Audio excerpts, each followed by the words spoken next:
राजकीय मतभेद विसरून आज शुभेच्छा देण्याकरिता आलेला आहात. माझी मैत्री आहे, आमची मैत्री कायम आहे आणि माझ्या मैत्रीत आणि संबंधात कधी आणि हा फार स्पष्ट होता.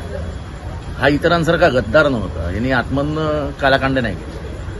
श्रीकांत याचा मित्र होता हे मला माहिती होतं, पण ह्यांनी माझ्याशी कधी गद्दारी नाही केली. माझ्याबरोबर राहून माझीच वाजवण्याचं काम ह्यांनी कधी नाही केलं. त्यामुळे याच्यावरती माझं प्रेम आहे. आणि माझ्या आयुष्यातली सर्वात मोठी चुकी होती की मी ह्या खानदानाला दूर ठेवलं का, तर एका खानदानाला जवळ केलं आणि ते खानदान जे काही याच्याबद्दल सांगायचं त्याच्यावर मी अतिविश्वास ठेवला. ही माझ्या आयुष्यातली सर्वात मोठी चूक. तुम्हाला कबूल करताना लाजही वाटत नाही. त्याच्या वडिलांनी कशा बिल्डिंगी चुकीच्या बांधल्या आहेत, त्याच्यावर कशी इन्क्वायरी बसवली पाहिजे, त्याची कागदपत्र कशी जमा केली होती, सगळं मला माहिती आहे. या असल्या गोष्टी राजकारणात करायच्या नसतात आणि द्यायची साथ तर मरणापर्यंत द्यायची असते. त्यामुळे अशा मैत्रीमध्ये दुरावा बिरावा येत नाही. मैत्री असते ती निखळ असली पाहिजे, स्वच्छ असली पाहिजे.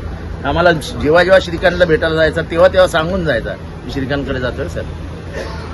आणि श्रीकांतला पण माहिती होतं की हा माझ्याकडे आहे. ठीक आहे, नंतरच्या राजकारणामध्ये काय जे काय बदल झाले त्याच्यात त्याला जावं लागलं. परंतु तुम्ही तुमच्या कळव्यातल्या वाचनांमध्ये अनेकदा उल्लेख केलेला आहे, केनी कुटुंबियांचा असेल किंवा साळवी कुटुंबियांचा असेल, यांनी मला नेहमी साथ दिली.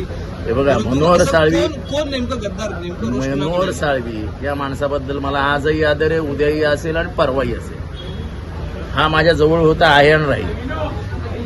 पण ज्यांनी माझ्या जवळ असल्याचं नाटक करून माझा गळा दाबला. एबीपी माझा, उघडा डोळे बघा नीट.